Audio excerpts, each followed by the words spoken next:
Hello everybody, welcome back for another video. Hope you're all doing well and that you're all having a great day. As always, when you leave a comment, when you subscribe, or when you hit that like button, you do help out the channel and its algorithm. Very big thank you to everyone who is a supporter of my art. Very big thank you to all the Patreon supporters. And without further ado, let's jump right into it. Get ready for another weird, wild, and wacky video, because this space can never be normal. It did not take a long amount of time for Mega Optimism to, it sounds like a transformer, Mega Optimus Prime, to flow back into the market once again. It says this indicator hints that Bitcoin's price is poised for a 65% upswing. Here's how and when. There we go. Bitcoin and Ethereum try to recover. Ethereum Classic and Near rally. And I'm going to show you the actual news, and this is why it makes it even more ridiculous as to why Bitcoin and Ethereum are trying to recover as opposed to a complete full recovery. Also, Ethereum Classic has been shooting up for the last couple of days. I am going to assumption that this is because before, in the past, we've seen that if people have committed a large amount of hardware and or time and electricity to a particular coin, and then that coin moves away from that protocol that they were previously mining, that their mining equipment was able to do, they then find a new coin. I'm not sure exactly, but it seems logical in this aspect that I think a lot of people from Ethereum already gearing up to move over to Ethereum Classic or some other form or shape like this, as basically you will no longer be able to mine Ethereum at all within the next coming weeks at this point. So this seems logical as to why Ethereum Classic keeps on moving up. It says Bitcoin steadies above $43,000. Why Bitcoin could recover higher. I mean, anything is possible at this point. So, you know, and sure, why not? It says technical analysis, Ethereum corrects losses. Why 100 SMA is the key. No, I think just logical movement upward is the key. It's just simply more based on, we have so much good news, and I don't understand. You'll see. Oh, wait, just wait. And I don't understand why prices aren't simply following suit. But yeah, I think we're in slightly out of this range that we were caught in before as far as prices not really moving. We are technically still, according to analysts, in some type of a bullish momentum movement upward. It could simply be, what was the news that we got like a day or two ago? It was the Federal Reserve news thinking about raising it like 0.25 of a percentage point, and everyone panicked and the stock market went down. Therefore, the cryptocurrency market went down. So I guess that's just part of it. The other really weird news, this market makes no sense. I need you to understand this explicitly. Like, try to think about logic. Like, think about if you look outside and you see a tree or you see a building, imagine that building or that tree is now floating upside down and there's water at the very base of it, which also makes no sense because it should have fallen down to the ground. That's basically where the cryptocurrency market is right now. Ethereum Layer 1 competitor Avalanche has received a major boost as the Luna Foundation Guard has announced that it is adding $100 million worth of Avalanche to its UST reserves. Why does this sound familiar? Because the Luna Foundation announced before that they were going to be adding $10 billion with a B worth of Bitcoin to their stablecoin reserves, which is UST. When that news came out that they were looking to add, once again, $10 billion worth of Bitcoin, and they purchased $1.3 billion worth of Bitcoin, the price went down. They announced that they are going to be buying Avalanche, $100 million, or has already added $100 million worth of Avalanche, and the price went up by 7%. Will this market ever make sense? I'm not really sure. I think that may have already kind of gone out the window. The only thing that I can speculate is that a lot of people are really, years ago, and I'm sure it's still a thing. I don't see it as much in the news anymore, thank goodness, because I think it's the weirdest thing in the entire world. This idea of selling the news. This is a very old, archaic stock kind of thing where people will go, well, you buy up the rumor that something's going to happen. But when the actual upgrade, when the actual news is released, that's when you sell. And I think that this is still what's going on. I think that people are simply selling on the actual news of these things taking place with Bitcoin or Ethereum. But it's been happening for years. I've been in the market long enough that I've seen people like actually lose so much money from these events because they keep trying to follow other major players who are telling them to, and these people probably aren't even selling their positions. They're telling everybody else, hey, this is when you sell your positions, and then they're probably just buying up more as the market has dipped lower. The other point being, basically people try to sell when the news comes out. They go, haha, I made a 1% profit, and then the market ends up moving back up, and they've lost money because they have to buy in at a larger position. This is the only other reason besides the older Wall Street players getting into the market that I can assume unlogically why Bitcoin and Ethereum's prices refuse to move regardless of any actual news that we get from them. So this was also very popular in the price news that Avalanche has shot up by 7% because Luna is buying more of them. Wonderful. Also in the news, okay, here's where it gets a bit rocky and a little bit the word I'm going to use is interesting. We are in the throes of, I believe it ends tomorrow, the Bitcoin 2022 conference. And there's just a lot going on. The speakers who are there, the information being thrown around, the comments people are making. Historically, this is a conference where people try to get non-believers into the cryptocurrency space to kind of let them see what the space is like, to let them understand the momentum of the market, the movement, how few Bitcoin there are. I mean, this, if you've ever seen any of the other ones or watched them online, you kind of get the gist for it. This year, however, was almost at a gigantic pancake. It doesn't make sense, but you're going to kind of see what's going on. At the event, Mike Novogratz was one of the noted speakers. Usually any billionaire who's there gets kind of like a top priority to talk about how rich they are and how much higher they think Bitcoin is going to go. Mike Novogratz, it says, doubled down on his $500,000 Bitcoin prediction. He basically believes that within the next couple of years or very, very soon, due to inflation, government policies, conflicts, the Fed raising and subsequently later on lowering interest rates. He believes that the Fed at some point is probably going to try and raise interest rates by an entire 0.5 point. Wow, yeah, that's a lot. And that markets around the world will tumble, and then people will go, wait, there's something else. There's a better alternative. I'm going to put my money into that. Choosing to forego bonds and government, other issued type of things simply for Bitcoin as Bitcoin begins to engulf the entirety of the financial society that we currently see around us. This was also, of course, very popular news. And anytime you get any rich person sneezing near Bitcoin, people completely lose their minds. And Mike Novogratz is no different. He's been in the market long enough that if he says anything good about crypto, people kind of get very happy. So that line right there is all the price news. The rest of the news is you'll see. That's all the price news. A lot of optimism. It's wonderful to see. Not mad at it. I just wish prices actually did what they should be doing. But yeah, alrighty. Let's move on. Okay, here's the first part. The digital payments platform Strike has announced an integration with e-commerce giant Shopify. To allow millions of merchants across the world to accept Bitcoin as a form of payment. Strike said that the integration with Shopify had been designed with absolute ease of use for merchants.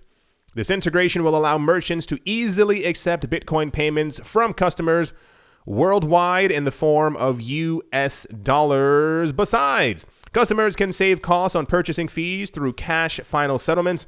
With the latest Strike integration, Shopify merchants can diversify their existing payment options to reach untapped global market, Strike will be leveraging the Lightning Network to instantly convert Bitcoin payments to US dollar.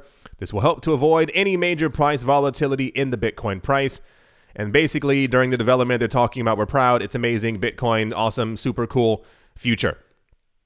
For those of you who don't know, Shopify is gigantic. You must have heard of Shopify at some point, even if you have never used Shopify. I think I read in some article, they're the 18th largest company, commercial, e-commerce, something in the world. 18. Think of that. There have to be thousands of them around the world. Everyone knows Shopify. People have used Shopify at some point. Someone you know or talk to is using Shopify probably at this very moment. The idea that they have officially announced that they are integrating or using Strike or pairing with Strike to actually integrate not only Bitcoin, but also the Lightning Network is massive news. This, I dare I say, is as large as the news that we got about 3.5 years ago. When Bakkt, the New York Stock Exchange, had partnered with about 16 other companies who also announced back then that they wanted to accept Bitcoin. And you could do it through the Bakkt app. And you could do this with the Bakkt. You had Nordstrom, you had, was it Starbucks? What was the other one? Home Depot. You had all these other major companies. And I think even on that day, Bitcoin's price also went down by about a good 2%. It becomes a bit frustrating when I keep getting this amazing news, and I'm bringing you amazing news every single day, and the market literally yawns. And I saw this article and I decided just to have it sitting here simply because it makes so much sense for those of you not looking at the screen. It says Strike brings the Lightning Network to every US merchant. The market yawns. I don't know what it's going to take for the market to actually move. Any kind of news like this, and I'm going to say it again because it's relevant, years ago, and the market would have moved. Even if in my mind, maybe I'm simply unaware of the actual numbers or the movements happening behind the scenes. Even if you are a whale trying to control prices, I still would have assumed that the whales would have even been like, oh, wow, that's amazing. Let me actually buy some more. And even normal everyday retail investors would have also bought some more as well. How the market can remain sideways and or go down when we consistently every single day have good news. If you think about it, the only bad news that we've had this year was the Ukraine news, Joe Biden signing a piece of paper. What was the other one? Someone from the IMF didn't like us. There was another thing that just recently happened, but it was something. It was the Fed raising the interest rate by 0.25%. Those are the most negative things that have happened this year to this market. What is that? January, February, March, April, 4, 8, 12, 16, 17. The last 17 weeks of news have all been great. Consistently. Every single day. Not one day has been like, oh, woe is us, how terrible things are, except for when we get news that the price is down. Even during those days, the news also is something incredible about Cardano, about Solana, about integration with this coin, what OpenSea is doing, how much this is worth, where this is going, how much accumulation is actually happening. I'm at a loss for words. I'm sure even I'm sure even the people who stood on stage and announced this were also expecting some type of a major rise in the market. But I don't know what it's going to take. And I say this in a joking, half-serious manner. I'm terrified, and I would be completely... The word isn't annoyed. I think it's something beyond that. If the only thing that would actually move the market would be if Elon Musk announced that they were reaccepting Bitcoin for Teslas. And that would be terrible because that would mean that Bitcoin is becoming hyper-centralized and is only reliant on the words of one man. The market can't simply move because Elon Musk is having a good day.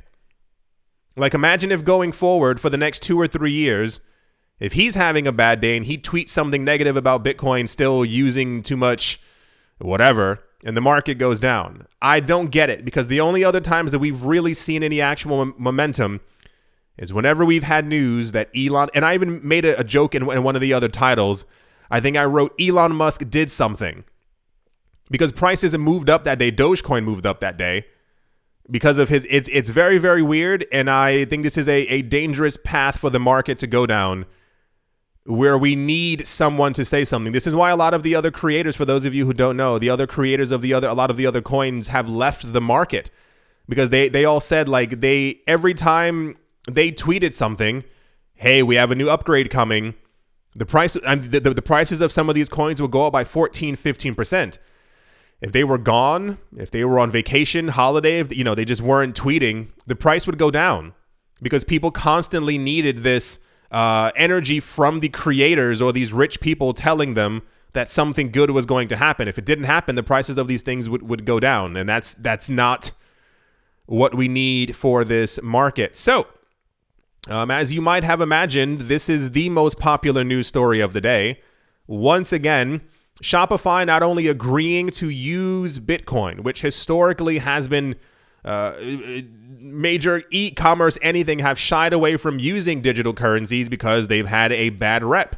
And then the idea of Bitcoin being volatile and still wanting to accept it. And then also integration with the Lightning Network, which was what we've also been talking about for the last couple of months, which is also incredibly significant because it's going to be the only way to have mainstream usage of Bitcoin. So also even Shopify just using this newer-esque network called Lightning, which is going to expand its node count as well and allow millions of people around the world to be able to have one Satoshi fee Bitcoin transactions, cause the market to not really move at all. I'm hoping that as the day goes on, maybe people will be like, oh, wait, that actually is insane, and this is actually super significant for Bitcoin and for the market. And I even looked around. I was like, maybe it's just the cryptocurrency market that isn't really too fluffed up about it. No, this was major news everywhere. It was on Forbes. It was, on all the major financial news outlets. Why? Because it's super, almost said super fantastic. That sounds like a TV show. It's super important news for the adoption of cryptocurrencies, because eventually, I assume at some point, Shopify is also going to add Ethereum, and then many other coins will also be joining suit. So yeah, that's the Strike has partnered with, what are they called again? Shopify, to use the Lightning Network for Bitcoin payments. Alrighty, let's move on. Also in the news, and the market didn't move either, cryptocurrency and stock trading app Robinhood will roll out its digital wallet for 2 million additional users in a Thursday announcement at the Bitcoin 2020 conference in Miami. Robinhood Chief Product Officer Aparna said eligible customers who have been on the wait list for the digital wallet, more than 2 million people, can now send and receive cryptocurrencies. In addition, the platform is planning to integrate the Bitcoin Lightning Network to reduce the time and cost of transactions as well as their carbon footprint. Once again, I think Bitcoin is currently up by 0.3%, so not even half of 1%. As far back as I can remember, I remember people going completely insane anytime that Robinhood did anything, especially when Robinhood was even talking about adding other coins onto their platform.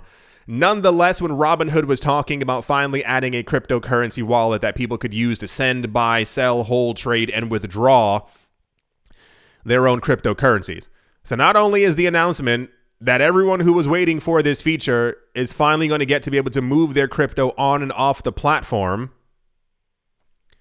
but I'm pretty sure, isn't Robinhood like the largest trading app in America? If I'm not mistaken. They're also integrating the Lightning Network for instantaneous 1 Satoshi fee transactions. The price of the market did not move. Right. So not really much more to say on that point. They're integrating the Lightning Network. They finally have their digital wallet, which we've been waiting for a little long time. And cool. Yeah. Let's move on. Now, this went neck and neck with the Shopify news as far as most popular news of the day. There's a disclaimer here, and I'm going to also gear myself towards that. It says, disclaimer, the following article represents the views of the author and may not necessarily reflect the views of Bitcoinist, this website. Bitcoinist is an advocate of creative and financial freedom alike.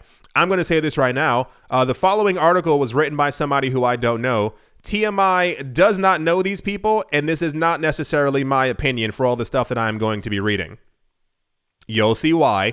Peter Thiel, co-founder of PayPal and Palantir Technologies, did not mince words when he announced his enemies list, an attempt to call out anti-crypto investors during a keynote address Thursday at the Bitcoin 2022 in Miami. During the occasion, the Lightning Rod venture investor referred to Berkshire Hathaway chairman and CEO Warren Buffett as a psychotic grandpa from Omaha. He said, "We're going to do everything we can to expose him." He then referred to Buffett as the enemy number one. Once again, TMI, these are not my viewpoints. I do not know these people, and more so, I don't have the energy to be this negative. It's too much work.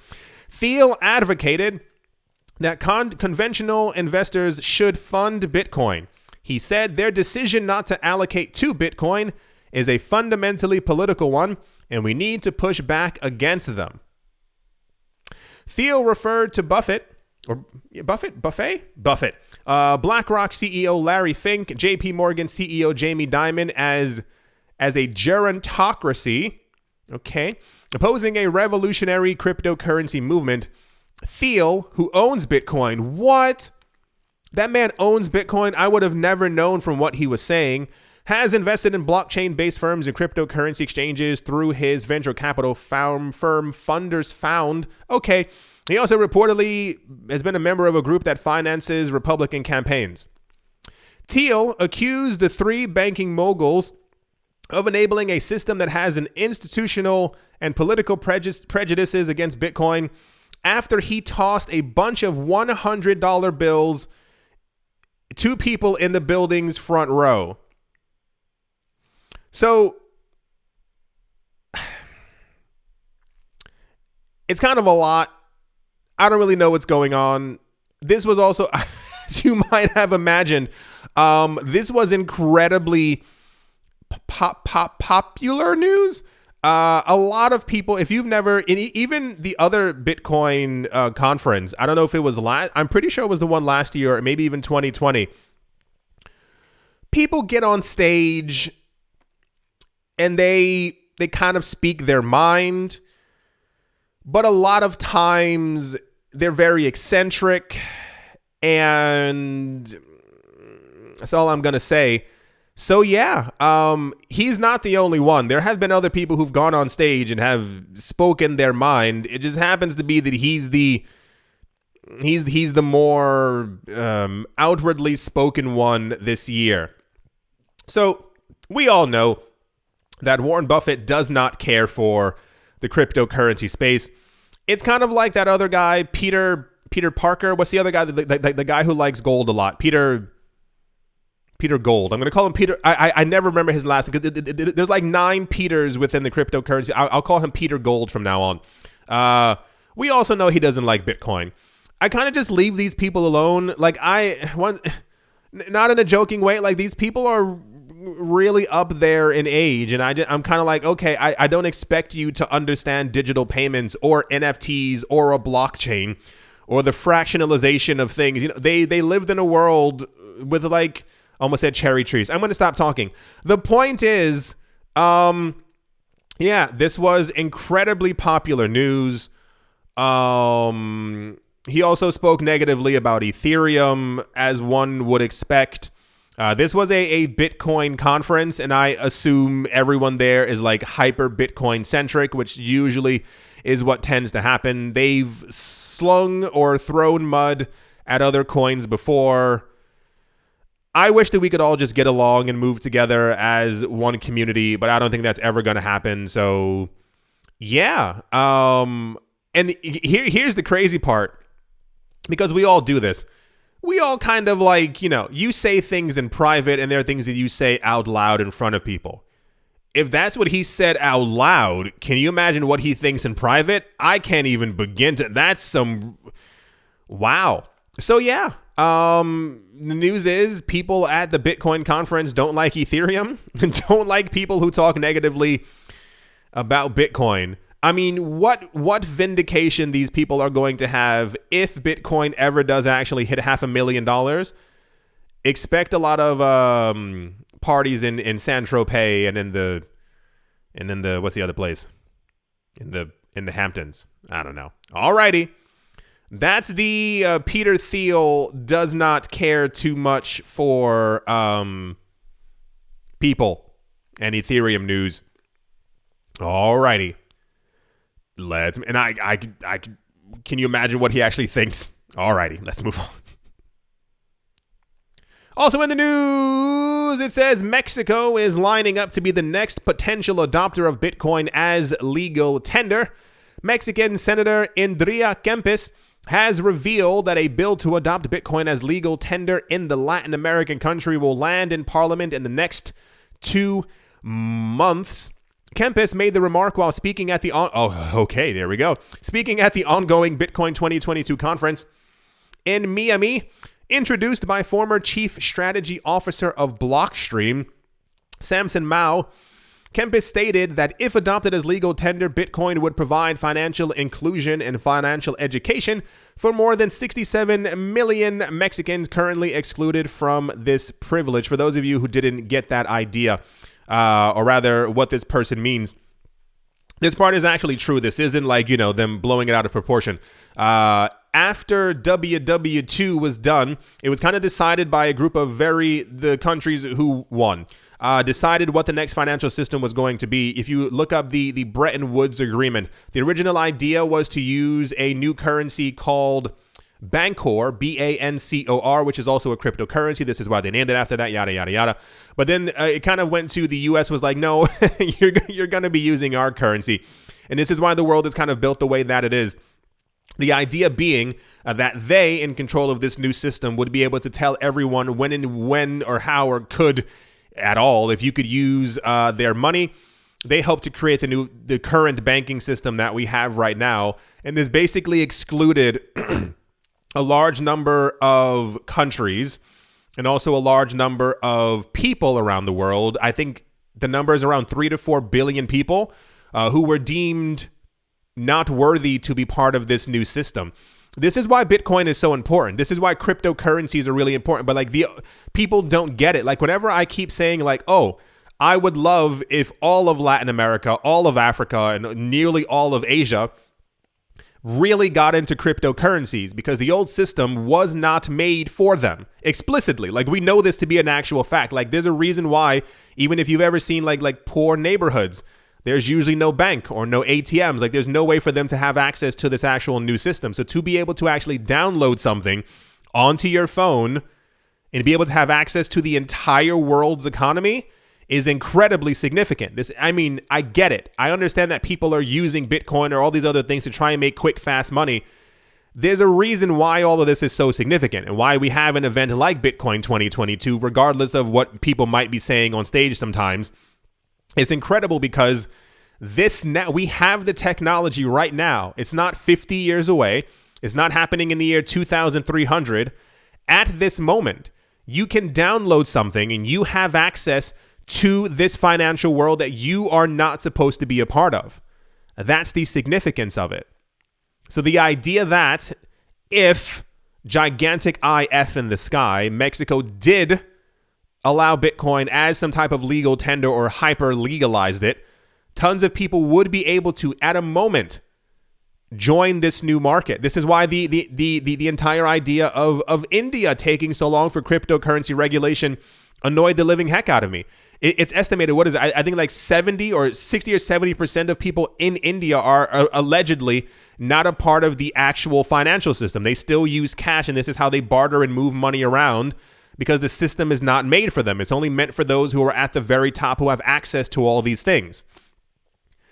Imagine if the other 3 billion people on the planet, not even for Bitcoin's price, for the actual usage of Bitcoin, especially with the Lightning Network being integrated everywhere, we no longer have the discussion of, well, these people can't join the Bitcoin network because the transactions are way too expensive. It's 1 Satoshi on the Lightning Network. Imagine 3 billion people joining this network, buying up fractions of Bitcoin, and being able to use money how and when they want at all times. That's why it's so significant. I understand that money is great and cool and it buys you a lot of things. The old system, and even for us, it's not meant for us. The reason that we have or are allowed to be in this new system is because we were born somewhere. I'm not joking. And you are privileged enough to have access to the things that you have right now. I grew up very poor. I'm not supposed to have access to a lot of these things. However, I built my life up in a certain way that I have access to this system. I'm also very privileged in this manner. Now imagine the 3 billion other people who do not have what we have. What inclusion you would have. Imagine having no money, no access to finance, and all of a sudden you do. What a gigantic door that opens. But the powers that be don't want that to be. This is why Bitcoin is important. I had to tell you all that one point. So apparently, the president also knows about the bill, and there will be a discussion, yada, yada, yada. I would love if this actually happened.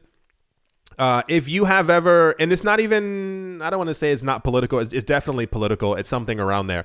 If you've ever looked at U.S.-Mexican relations, because of what's happened with El Salvador using Bitcoin as legal tender or adopting it as legal tender, the International Monetary Fund, the World Bank, and the U.S., yes, it's them as well, have really lashed back at El Salvador. There were news a couple of weeks ago about imposing sanctions on them simply because they're not championing.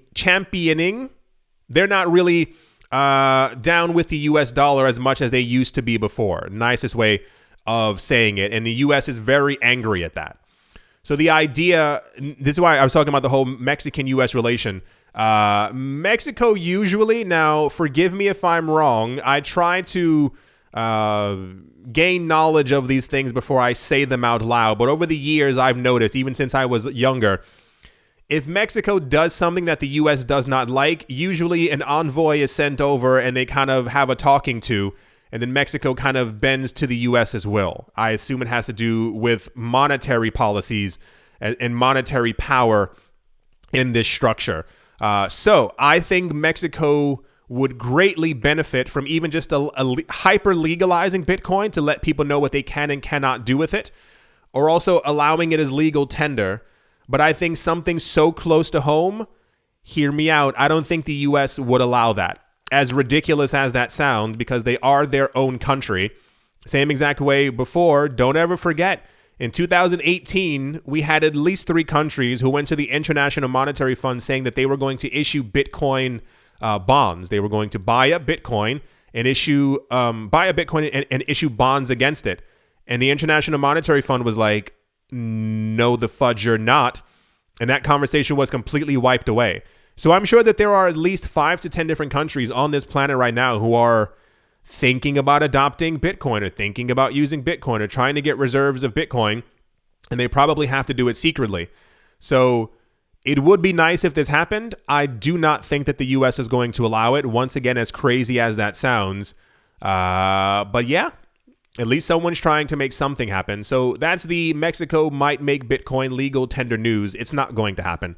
I think mathematically we would need about 10 to 15 other countries who actively had announced that they were going to be doing it. And then we'd start to see some other major players having questions and having discussions out loud saying, we're thinking of by the end of this year, allowing Bitcoin as legal tender. Right. That's the Mexico news. And let's move on. Also in the news, the metaverse will become the most popular place to buy, sell, and trade cryptocurrency, according to a recent survey. In addition, 70% of respondents agreed that cryptocurrency and blockchain technology advancements will be critical to shaping the future of the metaverse. Agora, a video, voice, and live interactive streaming platform, conducted a survey of the metaverse and published the results on Tuesday. Here's the stupid part. The company asked only 300 people, US-based developers, a set of questions to learn more about what they thought about the metaverse and what we will see in the coming years. They also asked them about the growth of the metaverse and how it allows the development of new communities and all allows them to better connect with their users. They said 57% of respondents think that the metaverse will become the most popular place to buy, store, and trade crypto, while 18% disagree and 25% feel neutral. Do you remember a couple of months ago, there was another survey that ended up happening? I think it was something along the lines of, I think 33% of people in the US own crypto, but they were only asking, I think 1,400 people. And I was like, were you just asking people who are already into crypto? Like, who exactly were you asking? I feel like, so first of all, the point is this was relatively popular news. People were throwing it around like, yeah, the metaverse is going to be so popular. We're going to be storing our crypto there. And I'm like, I'd rather not store my crypto in a metaverse because, you know, faults and hacks and all these other kinds of things. The other point being, wouldn't it make a lot more sense to not just ask US-based developers or developers in general, or maybe throw them into the pot as well, but maybe just ask people who plan on using the metaverse? If the people who are developing it, I assume a lot of them are crypto friendly, because metaverse tends to line up with NFTs and crypto. They're kind of all in the same general box. Wouldn't it have made sense to ask like 30,000 normal people across the US? Here's another one. Maybe 300,000 people in general. You can even shoot, I mean, you know, between this age and this age who are actually, you know, metaverse or whatever kind of people. I don't know why these keep making the news. It's really stupid. Like, it's 300 people and then they're like 57% of respondents. Wow, that's great. So you think these 300 people are talking for all 300 million people within America? Oh, you don't? Because it's only 300 people?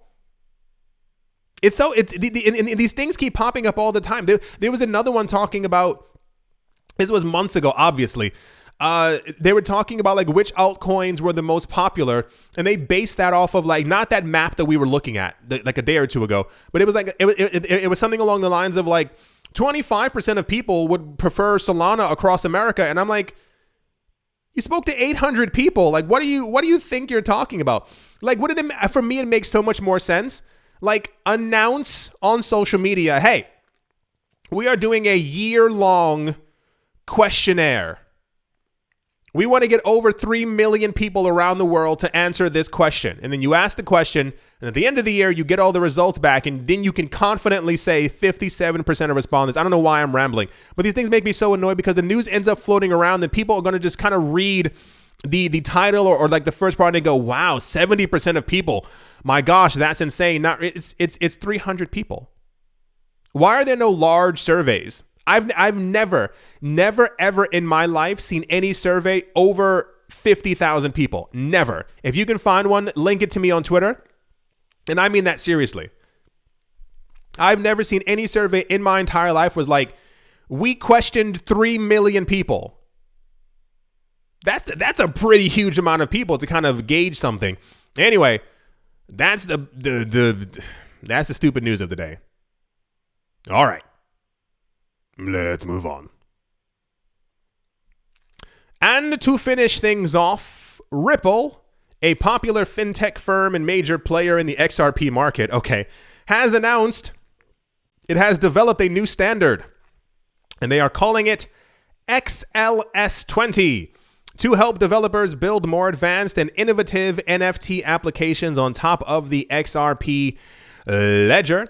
According to the company, the new XLS standard will equip the XRP ledger with the tools required to create multiple purpose applications and will enhance the XLS20D standard, which has built-in native token functionalities. The new standard is being launched months after Ripple launched a $250 million fund aiming to support those who want to create and monetize accessible and innovative NFT experiences on the XRP ledger. Here's the kicker.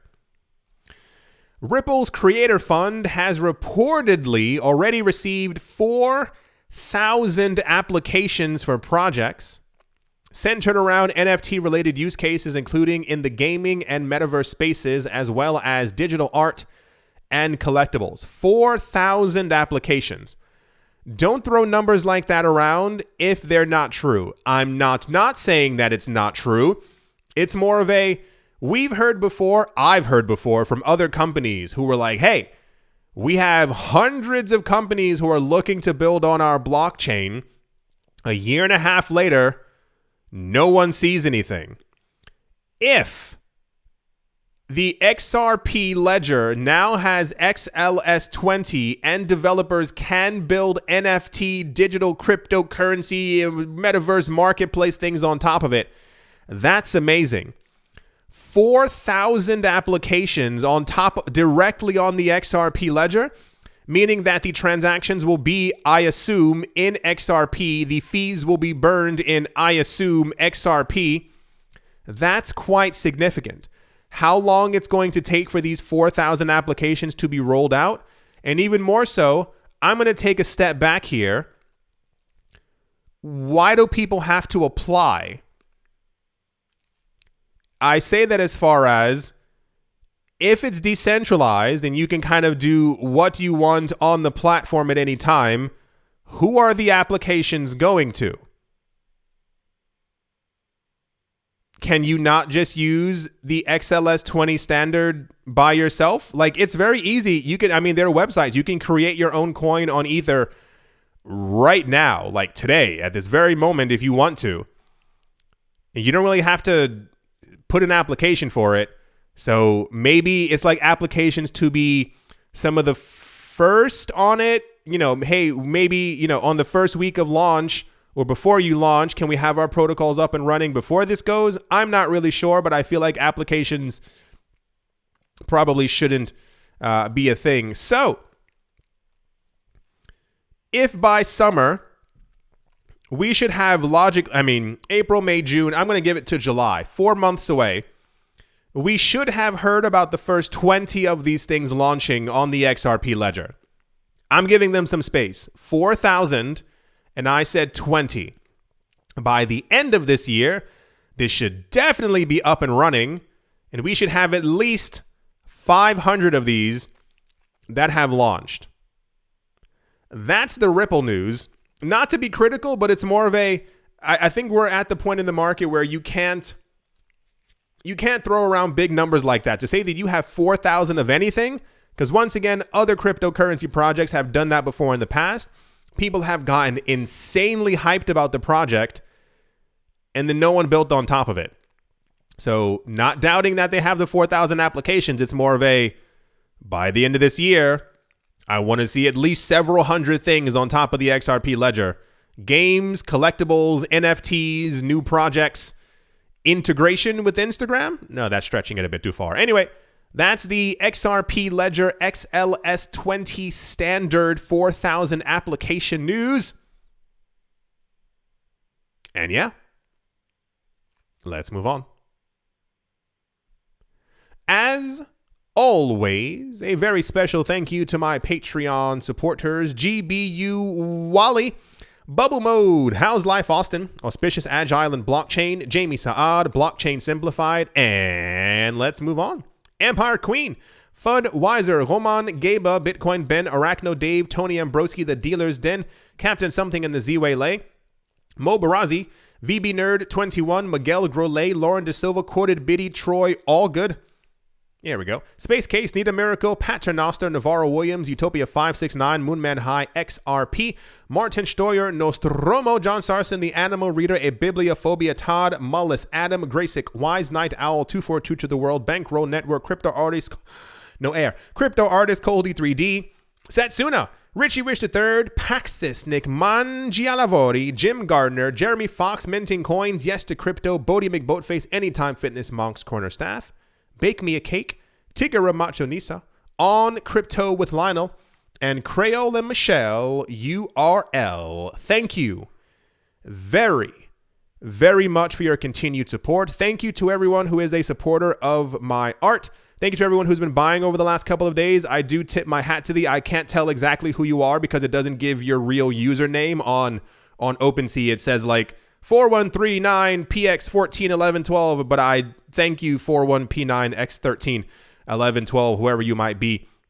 out there. Thank you to everyone who left a like, who has commented, who has subscribed, who is a member of the channel, or is still here listening to me ramble on about this insane market. I know I'm not the only one. You all think the exact same thing. This market's a little weird.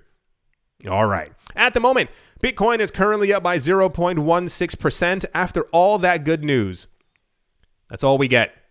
That's all we get. Ethereum is up by 1.25%. It is at $3,256. Binance Coin is up by 0.72%. Solana is up by 5.29 percentile points. Avalanche is up by 4.6%. I guess the whittling up of the news of the purchase by Terra. Dogecoin is up by 5%, trying to get back into the top 10 coins. Yes, Terra's a stable coin. Terra is actually down as well. I don't understand this market anymore. Near Protocol is up by 24%.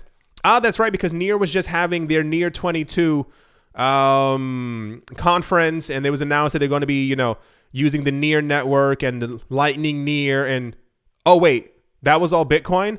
Oh, that's kind of weird. Polygon is up by 3.39%. Kronos is up by 1.5%. Litecoin is up by 1.8%. Cosmos is up by 2%. Uniswap is up by 4%. Ethereum Classic, here we go, is up by 8.6%.